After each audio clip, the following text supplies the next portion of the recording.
Welcome to Rooster Radio, a broadcast dedicated to supporting and promoting local artists in the Gaston County and surrounding areas.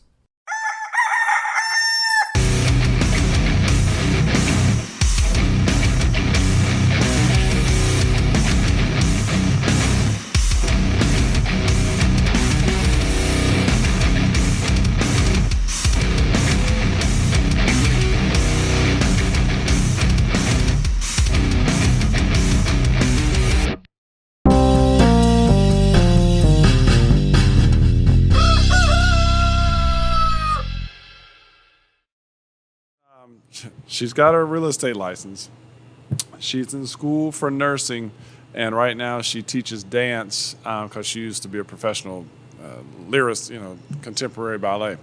And now with us opening up the dance academy as well in September, she just did an interview just now with the professor there, so hopefully she'll get to work at our facility. Are they going to work out of your facility? Mm-hmm. Nice. You know the dugout.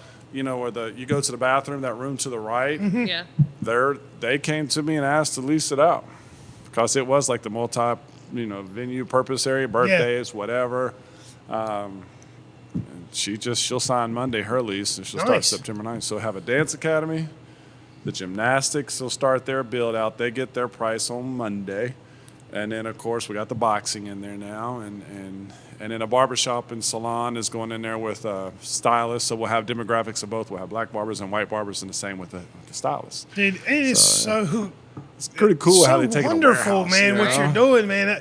Ladies and gentlemen, we're talking to Kris Lang. Thank you for coming on to the show. Appreciate you having me. This is the man that opened the Kris Lang Sports Complex in Belmont, and we're here to talk about that, promote it, and dig in a little bit. But yeah, let's just start right off the top. Like, you've been able to start with the motivation. Like, what gave you the idea to do this? Well, in all honesty, when I retired from basketball, I thought I was just going to retire and sit on my butt and raise the kids. You really thought that? I thought so. But after about 6 months in, I was getting bored, So I was like, oh man, I can't do this. When you've been active your whole life and all that kind of stuff, you want to do stuff. So I was like, all right, let me start training. So I poured some concrete in the backyard and put 3 basketball goals out there, and I just started training outdoors. We had a 2-car detached garage where we put weight room equipment in. So my wife would be training her clients, or if I had clients that were high school kids, I'd roll up the doors. They would lift some weights, run onto the court and do some basketball drills. I was training like how I was trained. And that got so big.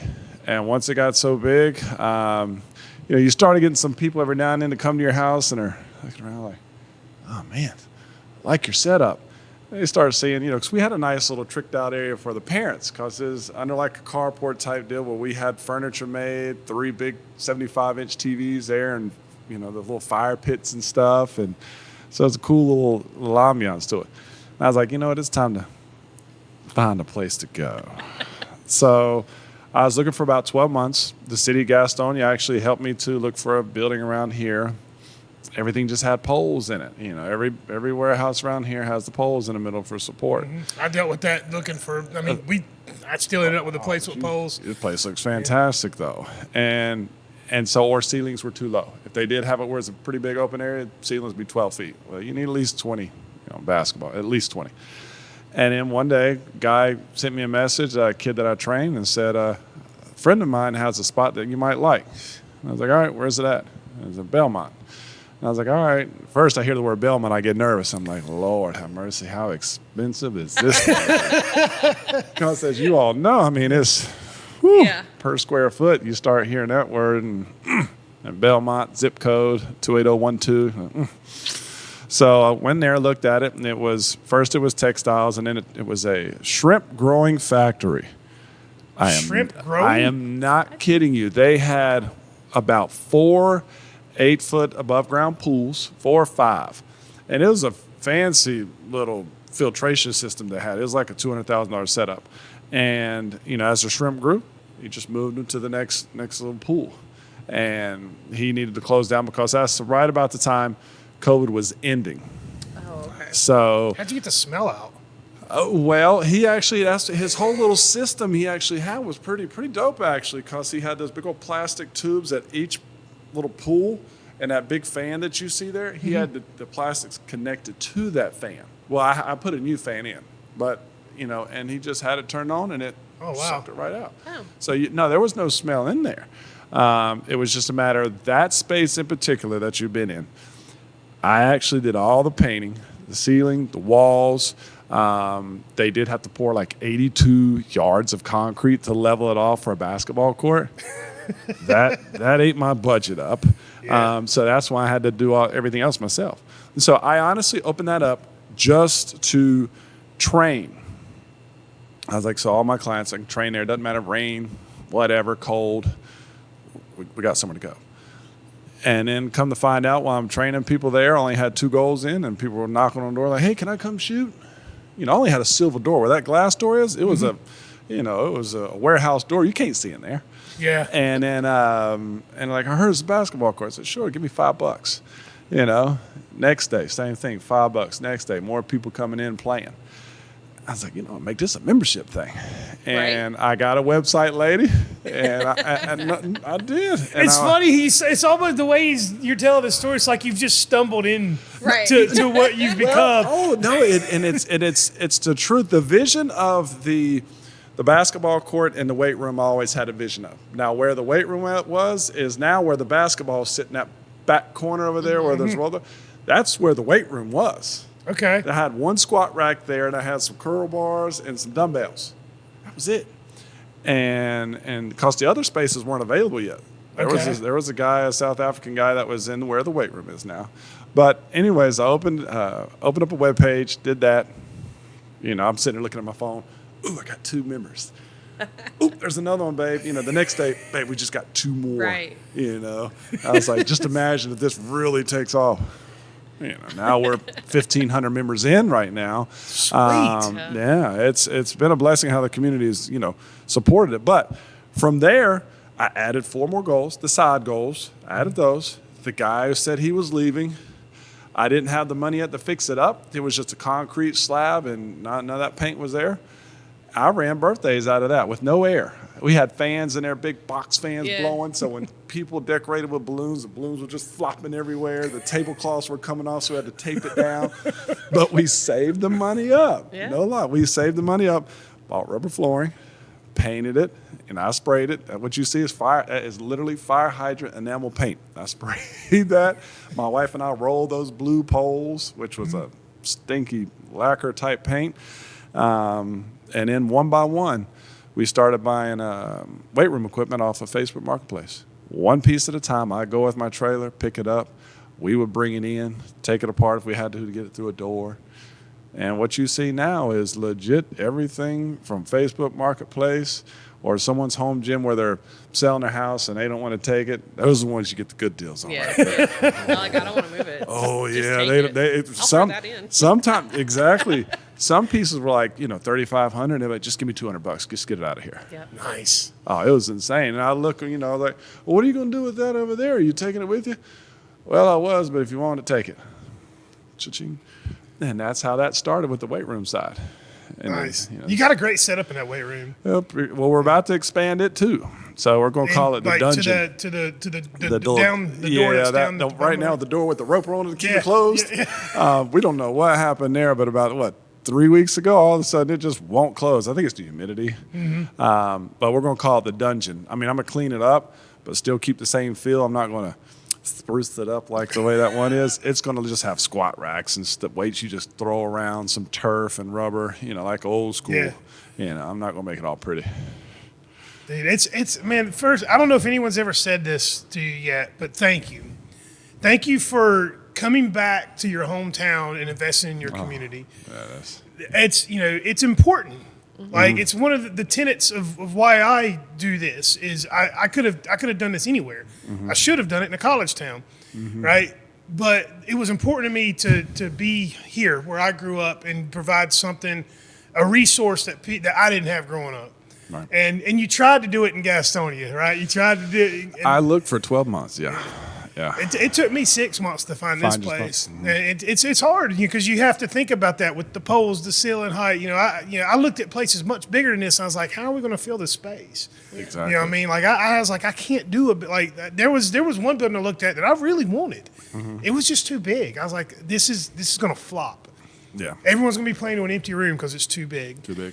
And I'm so grateful that, for those who don't know, Kris Lang, we went to school together. We've known each other since junior high. We haven't stayed close or anything through the years, but I watched his career. He got to play at UNC Chapel Hill for Dean Smith, which we could probably do a whole nother show on Some on that. stories there too. Yeah. That dude is a legend. And then after college, we went overseas. Where all did you get to play overseas? Woo. Overseas, let's see. First year was Poland. After Poland, we went to South Korea, Spain, Italy for 4 years, Turkey for 3.5, Russia, Dominican, Venezuela, Argentina. Those are the countries that I lived in. Now, played in is literally every single European country, Asian country, except for North Korea, obviously. But every other Asian country, been in for a game or something. The same with South America, pretty much every country, too. What an amazing ride, dude. And I got paid to do it. I got paid to travel and play ball. Man got to see the world. Yes. I want to go, if you're okay with it, I want to kind of go back to middle school. Go ahead. So, I think you were a year behind me. Middle school in the 90s. That's tough on a kid, right? Middle school in the 90s was rough. Yeah. I remember you stuck out. I mean, you were the tallest guy everywhere. Tall, skinny white boy. So, talk to me for a minute about, you're already being in middle school is awkward enough. Everybody's figuring out who they are. Oh. I'm assuming you started playing basketball early, but being like an awkward, goofy, really tall middle school guy, did you fall in love with basketball by that point, or were you just doing it because that's what you're supposed to do? Honestly, I was doing it because at that time it was just easy. Okay. All right, because you're taller than everyone else at that time. And apparently now looking back on it, I was natural at a certain point. Yes, right. I was a tall, skinny white kid, so I had that goofy whiteness in me. But, it's very tough, especially being junior high school at that time. Yeah. I mean, I'm living right behind what was called Camelot.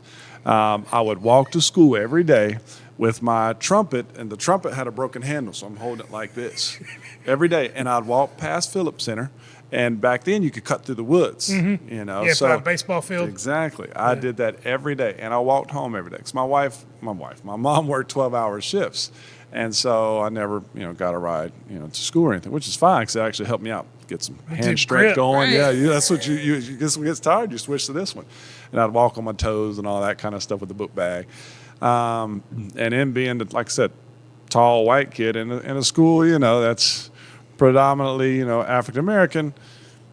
I don't know. For me, I did fine. I actually got cut my 7th grade year, but then a kid named Ralph, I think was his name, or Randolph or something, he had bad grades, and the coach called me back like a week later saying, well, he, can't play. And then I got on the team, and from there, it just kind of took off from there.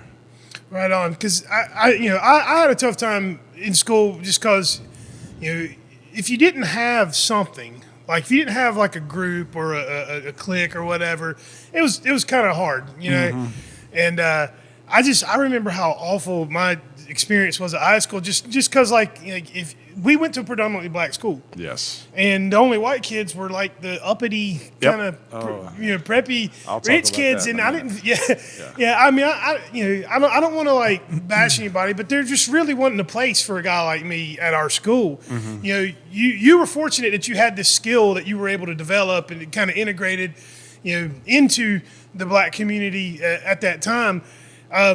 Talk about, because by the time you get to high school, you're getting scouted. Mm-hmm. You're better than most everybody else on the team, and being a white guy.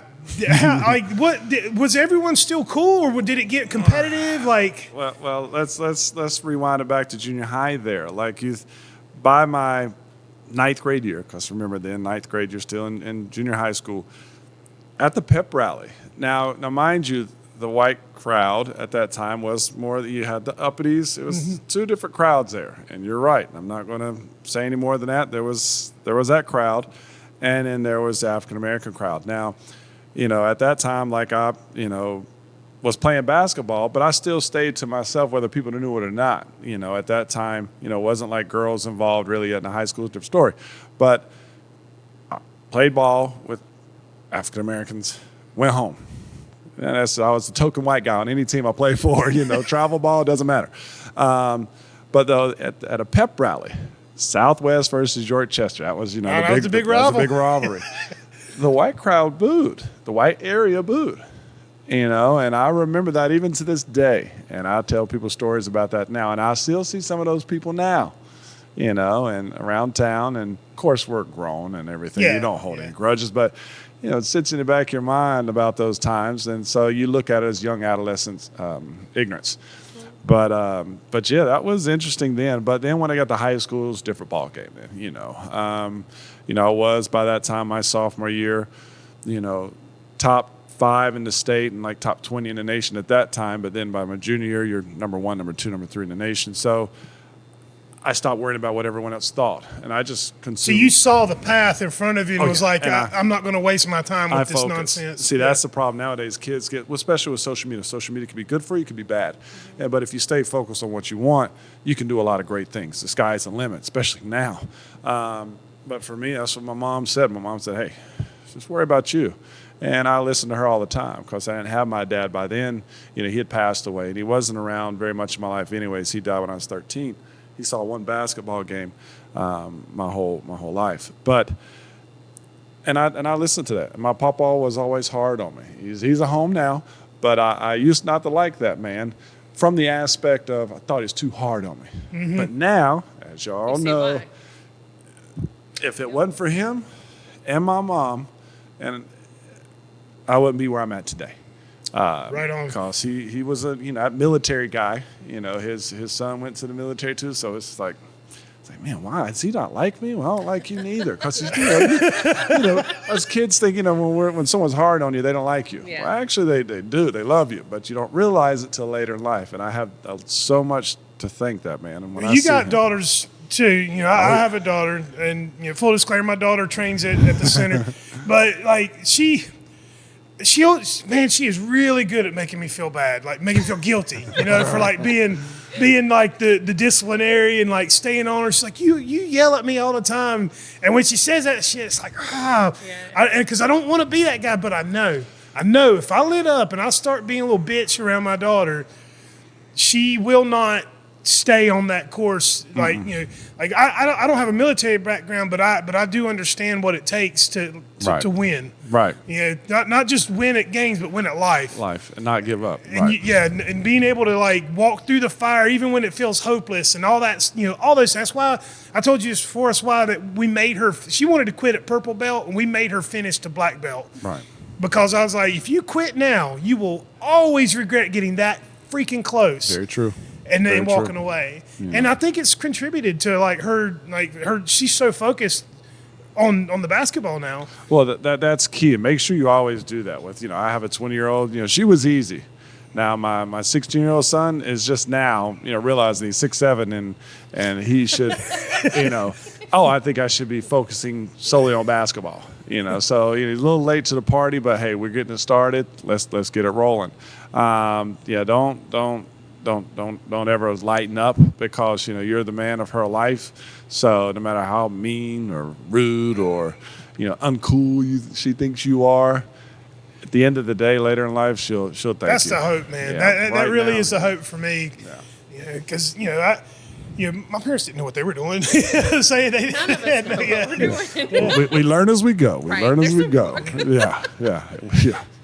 But man, so so now you're in high school, things are going well, and you're getting scouted. What was the decision to go to Chapel Hill? Was it like once they started scouting, were you like, this is where I'm going? Because I don't even know if it's like it was back in the 80s and 90s. Like the Tar Heels was the. That was what everybody wanted was to go to Chapel Hill. Yeah, it's for me. I mean, every day in the mail, you would have the mailman would have milk carton crates, I guess is what you would call it, the crates, and they would just put the mail in there is what they would do. They would, how they open up the little mailbox, the mail truck, and then they just did that. It was an everyday thing, and we never opened up everything. But at that time, what gave me what people don't realize, Wake Forest at the time with Tim Duncan, with Dave Odom as the coach, was very close.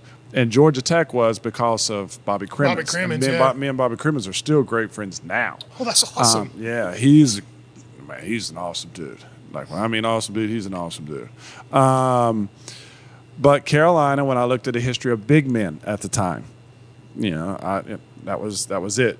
Bobby Crimmins was point guards. He always recruited New York point guards, brought them down. Stephen Marbury, all those guys. Mm-hmm. Great success with those, but never any big men. Chris Bosh was the only one, but he was already really good, when he got there. Dave Odom had Timmy D at the time. Timmy D was my college role model. David Robinson was my professional role model. And so, I went up there and, get to practice with Tim Duncan, a little shoot-around type thing. It's coolest thing ever, so it was close, but at the history, of it all, that was Carolina. And so by start of my junior year, I went ahead and committed to them and just kind of stopped all the recruiting stuff. Now, I did want to take the trip to Hawaii. Hawaii University. No, I honestly did. I told my mom, I said, can we not just at least go to Hawaii for an official visit? We really did. And UCLA, It's like, why not go? Because I'm a country boy, I live in Gastonia and also in Bessemer City out in the farmlands. Went to Tryon Elementary some. I was like, come on, let's go. It'll be a free trip. They'll bring you too. They said it in the paper, that we got. And but when you're top 5 in the nation, they know that you're not really going to seriously think about them. So she's like, no, son, just pick your school and let's give them a call. And my mom made me call. She made me call Herb Sendek at NC State. She made me call Bobby Crimmins. And she made me call Dave Odom. Dave Odom was pissed. He thought he already had it in the bag. Because, Tim Duncan was my guy. TD was my guy. Bobby was like, Kris, I wish you the best of luck. Because he's got that New York type accent and everything. I wish you the best of luck. I'll see you for sure here. We'll be, playing against you. And Herb Sendek, same way. Herb Sendek's like an MIT guy. He was coach now. He's walking brain. So he was like, well, good luck to you. That's all he said. But sure enough, Dave Odom actually slipped up a little cuss word there. He's like, well, he said, well, shit. He knew that was like you were his shot at beating Carolina. You know what I'm saying? That's what that was about. And that's what I loved. Even being top 5 in the nation, all that kind of crap. When I got to Carolina, I was coming in right when Twan and Vince decided to leave early. Mm-hmm. But they already had a group of guys that were freshmen going into sophomore year that were these, Fosco Evtamov and Brian Bursticker, these big 6'10". They're already 240 guys. I'm coming in, 6'10", 6'11", and 195. I can run and jump, but if you blow on me, I'm done. So I took that. I read articles right after, I committed. My senior year was finished. Then I had a couple months before I went. They're like, well, he'll be a project maybe by sophomore year. I busted my ass, all summer long. And it got up to school. Freshmen never start. There's only been at that time 7 in the history of North Carolina freshmen that started. And comes time, I'm working, doing doubles. And coach says, all right, you're starting. So I'm starting power forward, freshman. Gastonia, North Carolina. Yeah, I was mind blowing, right? My butthole so tight. Cause I remember that first game. You're coming out of that tunnel. There's 21,000 people, even for the preseason games. Yeah. You know what I mean? It's Carolina, jam, slam, pack. Right. Man, and I promise you, within the first minute and a half of that game, I thought my lungs were going to explode. I can't imagine the adrenaline like that. Not a lot of people get to experience that feeling, man. It was like, warm-ups, you're dunking everything, you're looking down in the rim, you're like, let's go. You run down the court a little bit, and, you're playing against people like Harold Jamison at the time. These guys are, you're fresh 18-year-old. They're 22. Some of them are 23. Yeah. So they're grown men strength going on down there, So my only bet to have any success was just to sprint down court and beat them, because as soon as they got down there, just move out the way, little fella. Right. So, but yeah, go ahead. Man, did you ever find yourself starstruck? Because that's the one thing that like when we get a national here, Yeah. I've mastered the art of like not Like, being like ooh yeah I get to witness the fanboy. yeah. But do you? The only time I actually got nervous was when I met Mike. As a freshman, you hear about the summertime. Summertime comes, that's where basketball players at that time, we didn't have NIL deals. You make your money in the summertime. But then I hear about summertime is where all the pros come in and we play pickup ball at night after the Carolina basketball camp ends. Come in around 10 o'clock at night, we play till 1 in the morning. That's who's who. Like you walk in the gym, you see at Carolina when it's not the real game that you're playing, you could play 2 NBA-size courts going this way. Oh, okay. So you would have, had Eric Montross, late Eric Montross. You would have Vince Carter, Twan, Tracy McGrady, because they're cousins. And then all because they're all friends, the NBA players, they're just all there. Because they know there's going to be great games. And then Mike shows up. Even for the NBA players, though. So it wasn't just me. Whenever they're playing 2 games going on, so mainly you got one court that has mainly pros or seasoned pros, and the other court has like us just little Carolina guys or the Duke guys come in, the state guys, whoever stayed for the summer school session, they're on that one. And then as soon as he walks in, of course he comes in with a bodyguard and all that crap. I'm like, why you come with a bodyguard at your own school? What are we going to do? But That's a power move. it's like, Right? yeah, it is. And it's like literally everybody stops, even the pros. Yeah. Go over there, show the respect. And then there he goes and sits down in his own little area. His guy gives him his shoes that he's going to put on. And as soon as he laces them up, whatever game's going on, that game stops. And then he gets to pick his team. and he honestly wouldn't pick the best players. He would, a lot of times he'd get some of us come over there. And That's cool. we would still win. Yeah. He would let us play for a little while, like he take the ball and Right. let us do a move or something. But if the game got close, or it's within 4 or 5 Get points shaky. of it, Yeah. he just obviously Mike, it's just awesome to see. Like to watch that, it's like insane. It's like in slow motion with everything. It really is. That's the only one. But everybody else was like down to earth, like T-Mac, Vince, Twan especially. Twan's a real good I guy. don't think you can reach that level of success and not have there's exceptions. There's very successful people that are fucking insane, but I think it's specifically with sports because you've got so much is coming at you that's outside of the game. You know what I mean? Like the level of like dedication and focus it takes to be great, to be like a professional athlete. You just don't hear a lot of stories about Being all people falling apart. Yeah. You see it a lot with like actors and musicians and stuff, but with sports, I mean, it's almost like military-like with like the level of your training and structure. dedication. Structure. Yeah, your That's the right structure. word. If you want to be successful and stay on top, that's what you have to do. Yeah. You have to. If you don't, someone's going to take your job. And everyone's business. You're motivated towards money and succeeding and winning, especially the competitive nature. I don't want to lose. So how do I not lose? I keep working at my game, and with retrospect to that, you make a lot of money doing it. Yeah. That's just like Pep. Like I didn't know Julius Peppers. We played high school basketball together. Little did I know is he's going to be a Hall of Famer. In in the the NFL. NFL. He was fun to watch too. He was fun to watch play basketball. Oh, he's a specimen, man. Yeah. That's a once in a generational thing. Even in high school, that dude he's only 6'7". He's not 6'8" or nothing like that, but he was 6'7" at that time, 270. In the pros, he got the almighty, that's 305 in huge. the pros. 270 and like we're talking 8% body fat. Hands like out to here, and just can get up. I mean, it's like I said, he's once in a generational type thing. There's not many like that. It's almost like the physical training's one, but the mental training is probably harder. It is actually Because you harder. can push your body to limits that people don't understand how hard you really can push your body. But up here, it's so much harder because this can wander, right? Your mind can take you to places you don't want to go, but it's going to go there anyway. So did you? Because I know nowadays they've got like sports psychologists at like every school and stuff. But was that even a thing when you went? They had sports psychologists, but we never had any at Carolina. It was just your coaches.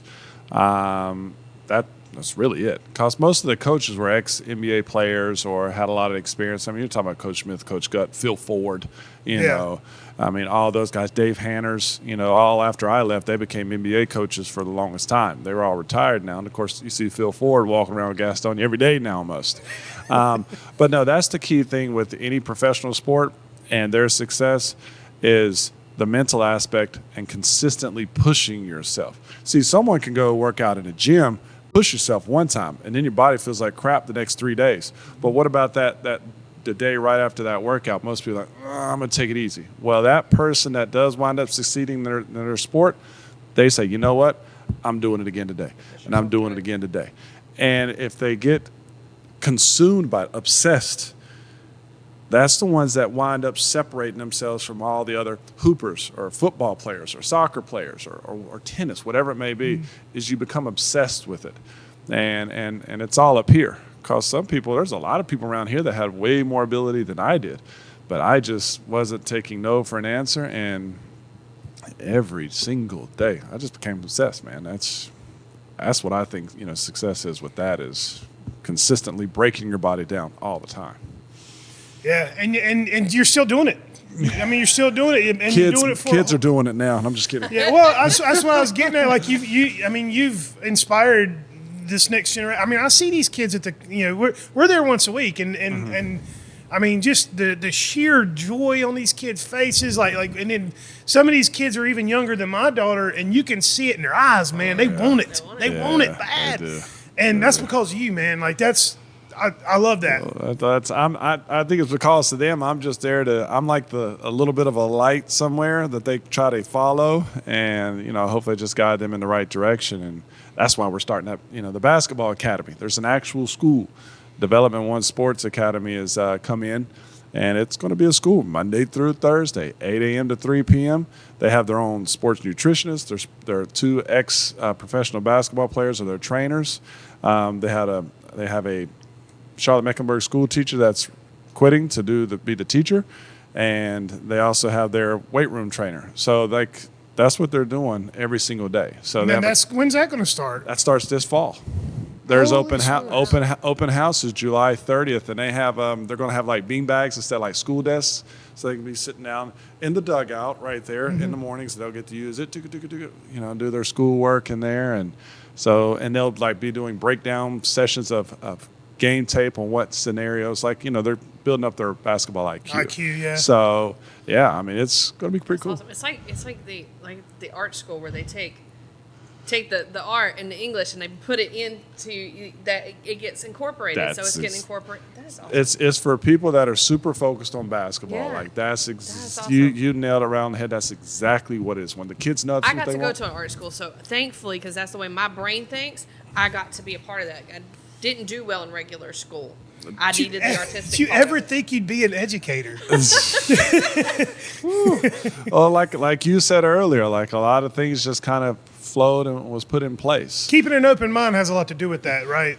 And well, you feel a need. If there's a need there and it makes sense and you have the means to do it, get it done. And so far, that's what we're trying to do is just get it done. And you got some great trainers too. Yeah, I know you like to rag on Trey because he's young. And Yeah, yeah. But I mean, both Treys. I mean, I don't know their last names, but the one that the guy, the older one, he's a specimen. We call him Fitness Trey. Fitness Trey. That's Fitness Trey. Well, you can ask him anything about the body, and he has the answer. Like That's it's you've got some really good guys there that know what they're talking about. He will be working at the school. He'll be one of the fitness trainers there. He'll be working with the speed and agility part of that program for the kids. Yep, he's a great guy. And then basketball Trey is what we call, you know, the Trey you know really well as well. We call him basketball Trey. He's young. A lot of potential. Just have to stay on him all the time. He's like one of your kids, you know. So as long as you just stay on him, he does well. You know, as long as he's focused, he does extremely well when he's focused. And the facility does more than just basketball. Like you said earlier, there's a weight room.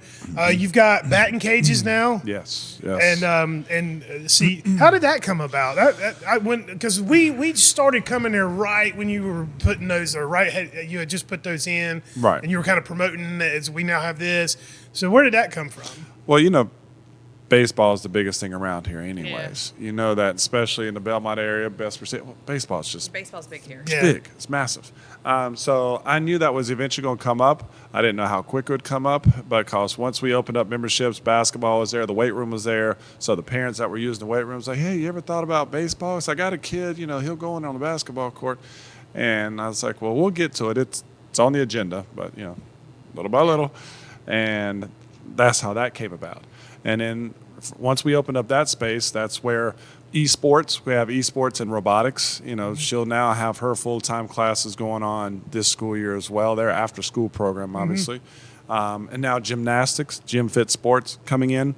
They already have like 700 members. They have a spot in Steel Creek and Brookshire, but they're going to have this location as well. Boxing, Ultimate Gym 159. They got boxing, Muay Thai going on in there. Oh, yeah. They'll have once a month free self-defense classes for ladies.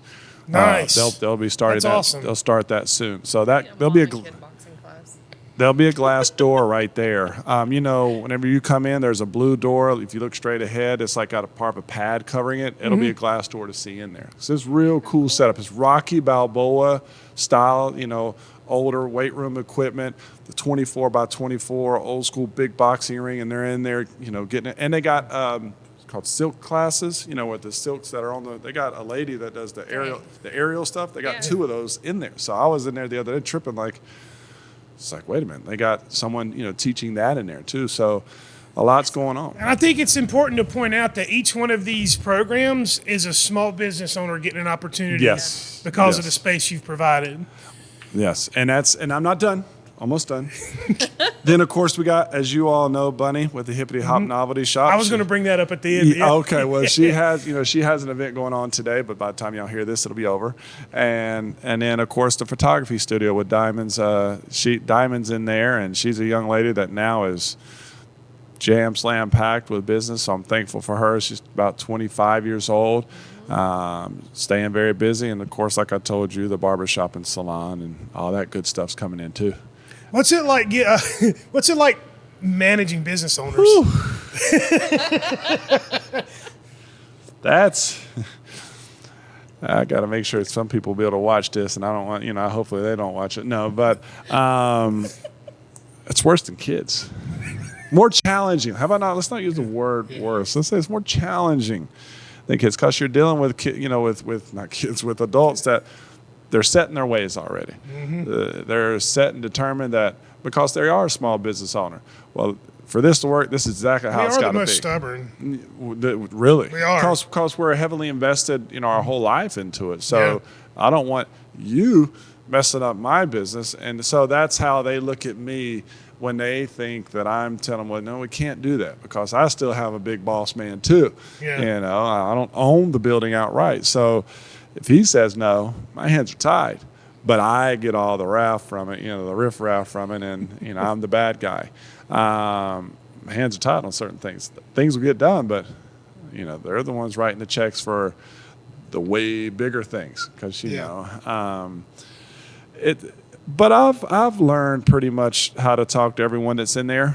Some are a little more challenging than others, but everyone so far, as I call the KLSC family, we all get along well. We work through what we need to work through, and now we're going to have another one with that dance academy coming in, working with her. So it's what's that?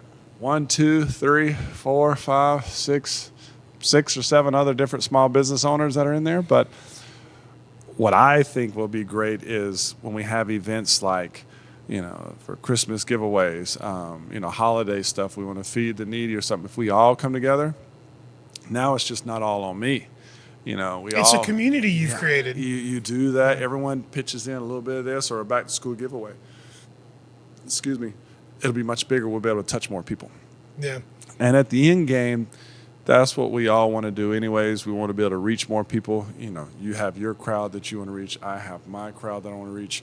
Everyone has their calling on who they're trying to reach. You want to reach as many as you can. And I think the more that we stick together, the more success we'll have with it. But everyone seems to think that they have to do it on their own. No, I got this. I can do this. Dude, No, I've been saying this the entire time, man.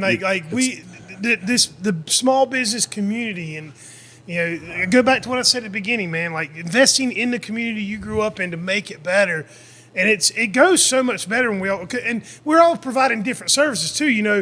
You've got the sports and athletic, that's your domain. Yes. We're doing arts and entertainment and music, like that's our domain, because like a lot of people that are into this aren't into that, or Exactly. And I would love to see more and more places like this pop up where everyone needs. We were talking about this on another episode that we recorded about how everybody needs a community to be a part of to thrive.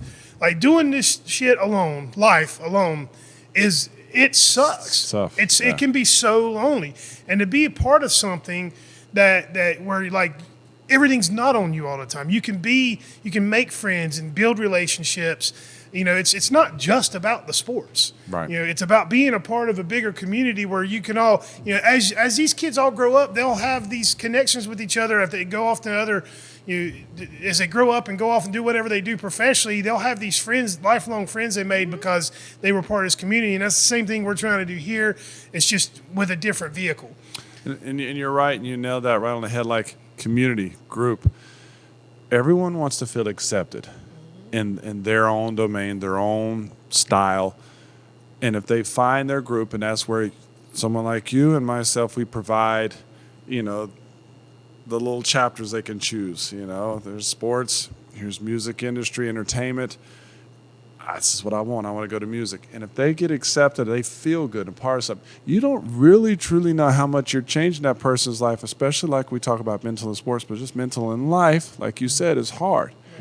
You don't know what that person was thinking about prior to finding acceptance. And time is not on our side with that. So we truly try to reach someone, because even in the last 6 weeks, there's someone I know, and there's some other things that have happened, let's just say. And it hurts us right now. My family and I, we think we could have done more. And, I'm not going to get on about the podcast, but try to reach. You're doing a great thing. Don't stop, no matter how much pushback you get, negative feedback. Don't even concentrate, even look at that, 'cause it's a waste of your time.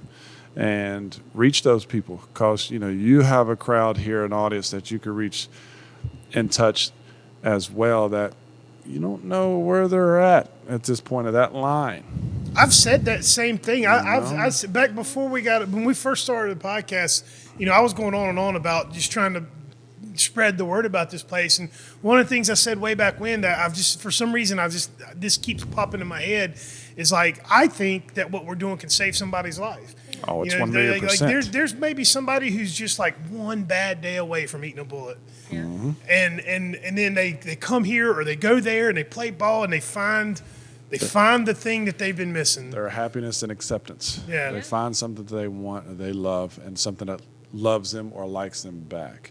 And that's what I'm there to do, and I see that every day at the gym with, I have, foster kids that are in there. Some are with DSS, but they get dropped off. And my wife now just partnered up with a human trafficking nonprofit. Mm-hmm. They have a house in Mount Holly, so those girls will start being able to come to the gym and work out. And that is her calling. That's where she actually. That's amazing, dude. She's excited about that. They were in the other day to tour it again, and my wife and her, were crying, and some of the girls that were, I don't know how much I'm able to tell, about them, but some of the stuff I've already heard about. Some of them that I actually got to meet. It's one thing that you watch a movie or and TV shows, and you hear about like here life. they were in a van here, and they open up the van, they show you, and then it's to see them in person, like it was intense, because I'm meeting everyone, shaking the, I guess you'll call it director's hands and all that. And they're there. They look at you and so I'm going to shake their hands. They're like, yeah, they're hesitant. Yeah. Some of them were in since they were 12. And now one of them was 20, and she's in since she was 12. It's the power of the story that she has. That's why we pray that we get into that. And my wife's going to start working at that house too, so that they could tell their story. Right now, they don't feel like they can. Yeah. But we get them to that level of being able to tell their story because you never know who you're going to touch from there. I'm getting goosebumps talking about this, man. That Like right there is it is intense. intense. Like just hearing about it. Just when they came in the room, like it was wild. Like I'm it was. Going, what can I do to help? It was like the most everything I've done in my life. When they walked in there, it's like, holy cow! Yeah. Like I can't. This is something that I haven't experienced yet, and it's only the beginning. And when you find yourself in that situation, and you realize that you actually do have something to give to make that better, like how do you not, right? It drives me crazy. Like I try to stay positive all the time, but it drives me crazy that where there's a community of people in this town that have unlimited resources, and they do absolutely fucking nothing for this community at all. And it's like just that small group of people have enough resources to eradicate a lot of the negative stuff that's happening around here. Yeah, I have to tread lightly on that because some of the people I actually know, and they choose to still only support a select group. Mm-hmm. Is the best way of saying it. And not only support, they will block some of the stuff that you're trying to do just because they can. Yeah, it's a power move. But the power move, especially and even in my field, I'm only trying to reach kids and families to have a safe haven to be. Right. So why do you want to block that? Why do you want to slow it down or prohibit it or something? Because honestly, if you really want to get philosophical about it, it threatens their existence. Mm-hmm. Like when you start reaching down and pulling people up, because a lot of those people never. We're at an age now where those people didn't build it. Mm-hmm. They just benefited. They grew up in it. Right. If you get what I'm saying. Oh, yeah. And reaching down and pulling people up, it's almost like there's this feast or famine mentality where like they're going to take from you. Yeah. Oh, yeah. When it's no, we have enough resources so that more people can be successful. Right. And that's what you want. You want more winners, right? Mm-hmm. Because with more winners, we all have more resources, and whatever it is you got going on can be better too. But you can throw philosophical. I'm trying to stay away from the word racist, but you can. There's a lot. There's a lot of racism out there. There's a lot of different things, and even with the blocking that you're doing and all that, or however you want to call it or word it, that certain groups still can't reach everybody. And even all because you might cater towards sports people, maybe my sports style or model is not for you, but someone else's is. Let the people choose. Yeah.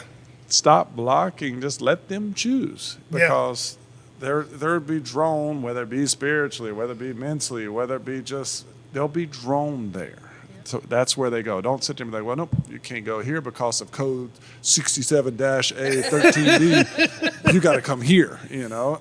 No.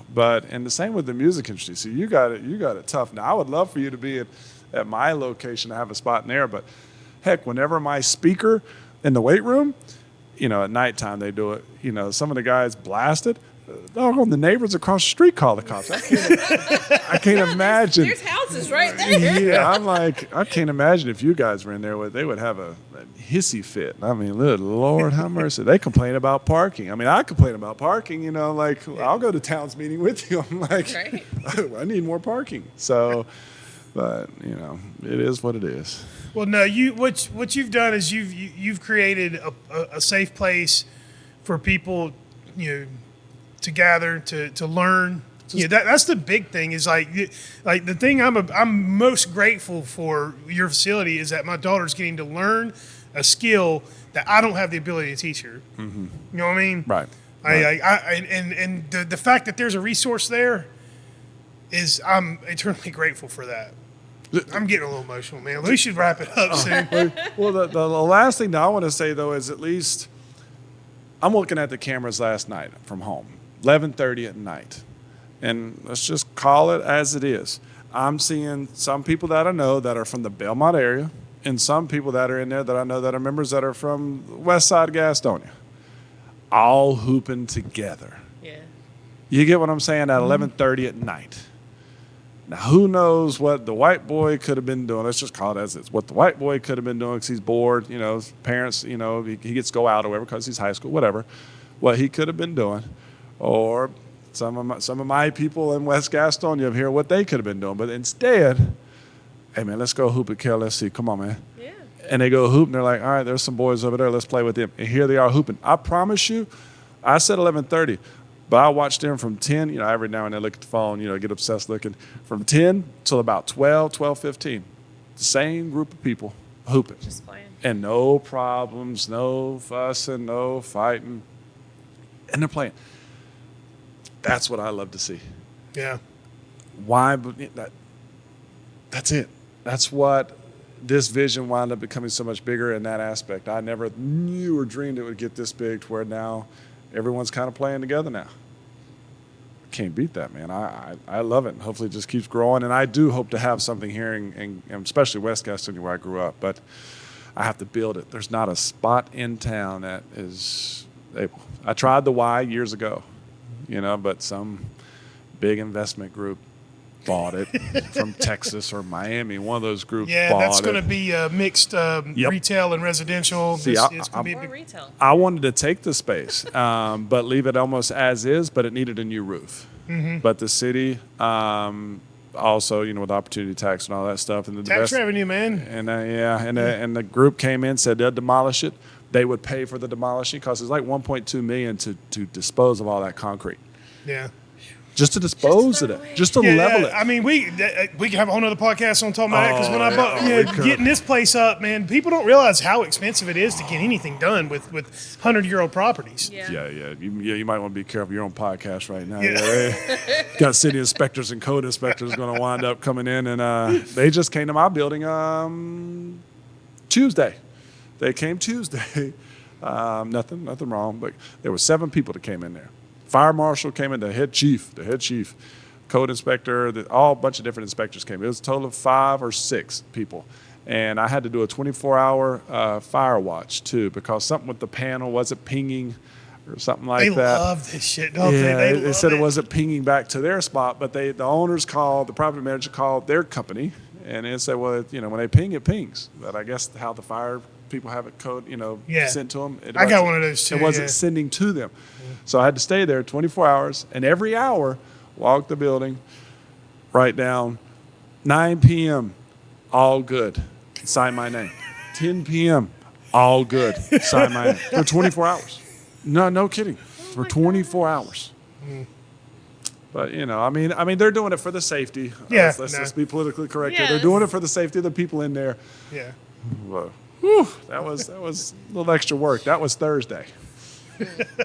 Yeah, and then get up in the morning and still not get up, stay there. Stay there. Just For hear the it. summer campers coming when you got 4-year-olds that run around biting on people's ankles and, you know, I mean it's 4-year-old. way to go. Now, what you're doing is great, Kris. Thank you for taking the time to come and talk to me today. I wanted you on because I wanted to spread the word about what you're doing at the KLSC, but also I'm glad we had a chance to talk a little bit more deeper. You're seeing a lot of people are lining up to talk to you right now because what you got going on, and you're in Belmont. It's it's the flashy part of the county, and you don't get to have these conversations with people a lot. I'm assuming. Well, yeah, that was unintentional to be in Belmont. My heart's here. Well, no, I Gastonia. said earlier, you tried to do it in 12 months. Gastonia. Yeah, I did 12 months. But the point that I'm making is the people that are people are gravitating towards you, and you're the more successful you are, of course you're probably not a stranger to this being a professional athlete, but there's always going to be people that come at you with an angle, or people want something from you.